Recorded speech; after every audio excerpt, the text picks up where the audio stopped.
mandan cosas muy entretenidas y uno que mandaba una que decía: ¿por qué siempre en las películas de espíritus y de fantasmas al otro lado de la puerta hay mucha luz?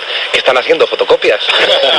Bueno, les hemos quitado ya un poquito de tensión de esto, que es lo que suelen hacer muchos directores de cine. Estamos hablando mucho de cine, pero tenemos que hablar también de teatro, porque si ya es difícil hacer un relato que a la gente pues le asuste, y que de hacer una película, también el hacer y crear ese escenario en un teatro tiene que ser complicado. Nos lo va a contar David Gold, que es bueno, pues director de una obra de teatro que se está interpretando en la sala de teatro La Escalera de Jacob, aquí en La Latina, Terror en corto, que precisamente, bueno, pues es un texto de Teo Rodríguez. David, ¿qué tal? Muy buenos días. Buenos días. Y si ya es difícil hacer, bueno, pues dar miedo cuando uno está escribiendo o está en el cine, en el teatro, ¿cómo se lleva el aterrorizar al que va a ver la obra? Pues francamente es difícil, porque no cuentas con los recursos que tiene el cine. Por ejemplo, no puedes crear unos efectos especiales por ordenador, o tienes que llevarlos a una realidad absoluta y luego hacer que esa realidad sea creíble, ¿no? Y cuando se habla de si es difícil asustar o no, yo siempre me gusta contar una historia del Teatro del Gran Guiñol, que es un teatro que había en París a principios del siglo XX, finales del XIX,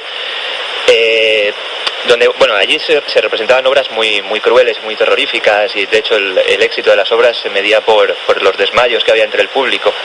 Y de repente aquello dejó de funcionar, y cuando el teatro cerró le preguntaron al director por qué dejó de funcionar, y la frase me parece muy buena. Su respuesta fue que ningún terror imaginario podía competir con Auschwitz.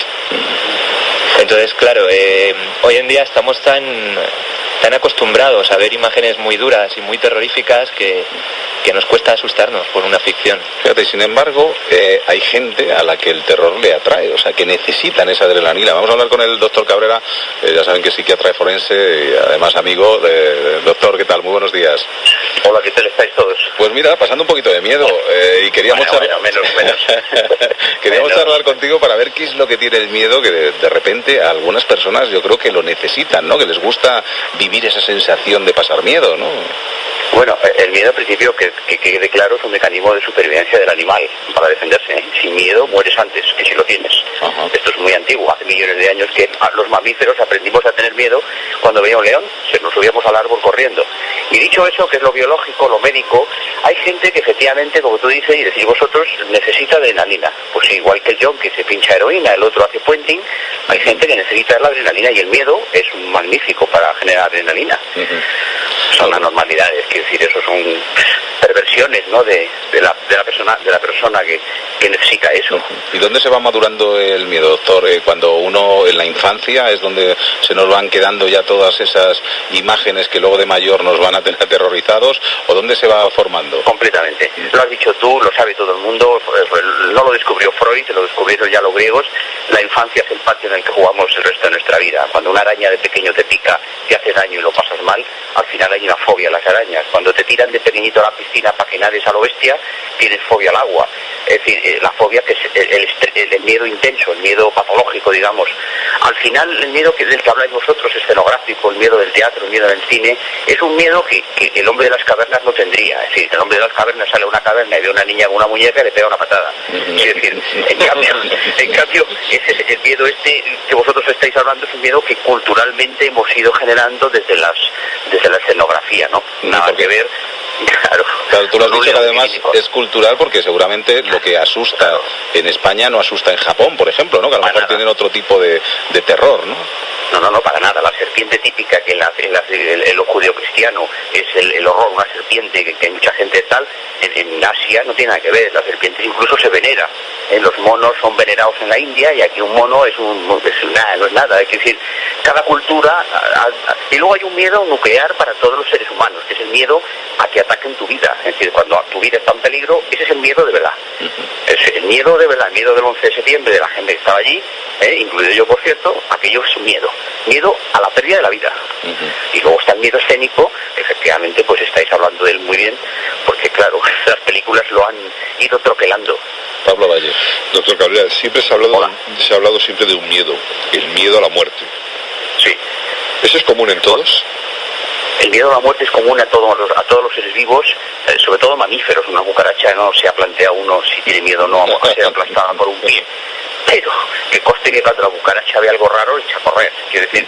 Pero vamos, el miedo en el mamífero es un mecanismo de supervivencia y es nuclear para todos los seres humanos. Es decir, un esquimal siente miedo como siente miedo un japonés, sobre todo el miedo a la muerte, ¿eh? No el miedo a la chica que aparece en un pasillo como antes planteabais en la escenografía, ¿eh? Nada que ver una cosa con la otra. Iñaki. No, le quería preguntar al doctor Cabrera si hay una cosa como creo que existe, que es el miedo al miedo. Porque creo que hay gente que ha pasado una mala situación y después ya no es que no quiera vivir esa situación, sino que no quiere ni pensar en la sensación que le causaba. Correcto. Eso es la agorafobia, por ejemplo, la fobia social, la fobia a coger un coche, es decir, el miedo a que te da el ataque de miedo que te dio. Es decir, ahora en psiquiatría se habla del panic attacks, el ataque de pánico, que tiene que ser tratado farmacológicamente. Es decir, de repente un día tienes un agobio, tienes un sudor, vas en el coche y tienes miedo sin saber por qué, se te cura porque te ponen unos ansiolíticos, haces terapia y a partir de ahí ya tienes miedo a tener miedo. Y eso es efectivamente una cosa que en la clínica estamos viendo muchísimo. Y hay que entrenar a la persona para que distinga lo que es el miedo del miedo a tener miedo. ¿Y hay gente que disfruta con el miedo también?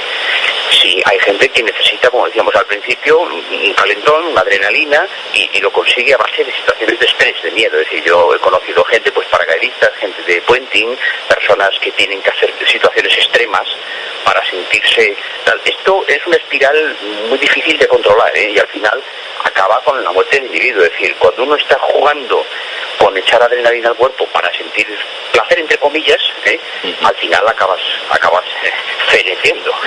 Pues nada, deberían pensarlo. Doctor Cabrera, gracias. Nada, a vosotros. Un fuerte abrazo. Bueno, no hemos hablado tampoco de qué va la obra, David. Cuéntanos un poco de qué va, qué es lo que ha escrito Teo y que vosotros habéis adaptado. Pues la obra, bueno, primero simplemente un pequeño apunte, le hemos cambiado el título a la obra, antes era Terror en corto, ahora por una serie de cuestiones lingüísticas se pasa a llamarse Cerca del miedo. Ajá. Y el título pues describe muy bien lo que es la obra, es sentirte muy muy cerca del miedo. El público está a escasos 15 centímetros de los actores para que puedan sentir de una manera más viva pues esa tensión que está sucediendo en escena. Y luego pues la obra se compone de dos historias cortas. Una de ellas es un relato de Teo, que a la hora de decidir qué historia cogíamos o qué autor buscábamos, pues lógicamente uno primero piensa Poe, Lovecraft, pero está ya muy trillado, ¿no? Entonces nos apetecía coger algo actual y bueno, pues Teo siempre nos ha parecido un referente en este tipo de historias y siempre le hemos seguido mucho, entonces nos apetecía mucho, nos pusimos en contacto con él y nos puso todas las facilidades, así que adelante. Y luego la segunda historia es una historia que habla un poco más del miedo nuclear que hablaba el doctor Cabrera, ese miedo a la muerte, miedo al sufrimiento que escribí yo mismo y entre medias de las dos historias pues hay una especie de nexo de unión que es una reflexión, un monólogo sobre el terror. ¿Y hace falta que los actores vayan disfrazados, maquillados para dar miedo o no? Una persona con una ropa normal, sin maquillaje, puede llegar a asustar, como en el caso de nuestros colaboradores. Da más miedo normalmente. Yo cuando te vi en camisón, sin maquillaje, Alberto... ¿Te acuerdas, no? Que sobre todo cuando me lo levanté. Todo depende de lo que quieras contar. Todo depende de lo que quieras contar. Se puede hacer miedo sin llegar a disfrazarte o a caracterizarte de monstruito o de espíritu, simplemente creando con lo que cuentas y con cómo lo vives una atmósfera asfixiante. Y pues hay otras historias que indiscutiblemente pues requieren de algo de maquillaje. Ver una herida abierta en una persona, aunque sea maquillaje, pues siempre impacta, ¿no? Hoy ahora tenemos contacto directo, Teo, con todos los que nos siguen, que a través de Facebook o de las redes sociales pueden estar en contacto con nosotros. ¿Cuál es el relato de terror que más ha impactado a la gente que te sigue, que hayas visto? Los que tienen niños. Sí. Por lo que te decía antes, ¿no? Por lo extraño y lo inexplicable, no sé por qué razón, yo todavía no sé explicarla. Cuando aparece un niño es mucho más sencillo provocar este miedo, este terror. Eso suele pasar en las parejas, sí. Oye, motivo de otro programa. Cuando aparece un niño, aquello se vuelve una película de terror. También los que tienen que ver con bichitos, con lo que antes que estaba diciendo de arañas. hay uno que habla pues eso de un chaval que está en su ordenador en su habitación y le aparece una araña en el escritorio. Bueno, y a partir de ahí, a partir que mata a la primera araña, se van sucediendo otra serie de cosas que va provocando que aparezca una tras otra hasta que al final las arañas acaban con él. Ese ha sido, yo creo, que de los que más mails y precisamente por el asco este que tiene mucha gente a los insectos, a los bichos, pues ese es. Yo pensaba que, digo, bueno, pues esto va a provocar más risa que miedo, pero no todo lo contrario. Muchas veces la radio yo creo que es un buen vehículo para meter el miedo en el cuerpo, porque simplemente te están contando escenas, historias, y tú te estás imaginando lo que a ti te da la gana. Y decía Fernando Berlín a nuestros compañeros, oye, buscadme un sonido que yo creo que también inmediatamente uno lo interpreta con el miedo, que es este sonido.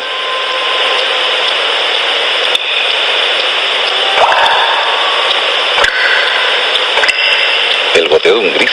Sí, esto lo decía Nisa en el chat cuando hemos preguntado, y es uno de esos sonidos también universales, probablemente si está asociado a una noche en una casa un poco grande y solitaria, ¿no?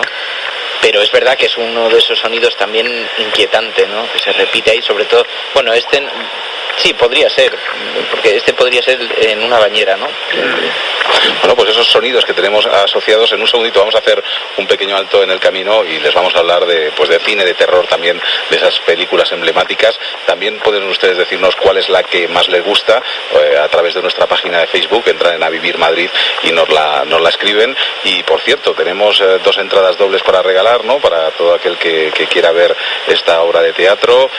¿Cuándo la tenéis en Madrid? ¿Qué días son los que podemos ir a veros? Pues estamos miércoles y domingos de septiembre y octubre en la Escalera de Jacob de la Latina. Bueno, pues ya saben ustedes, en la Escalera de Jacob, los 2 primeros que llamen al 902 14 60 60 se llevan 2 entradas dobles para ver esta obra de teatro. Y bueno, ya saben ustedes, un pequeño alto en el camino y volvemos con mucho terror.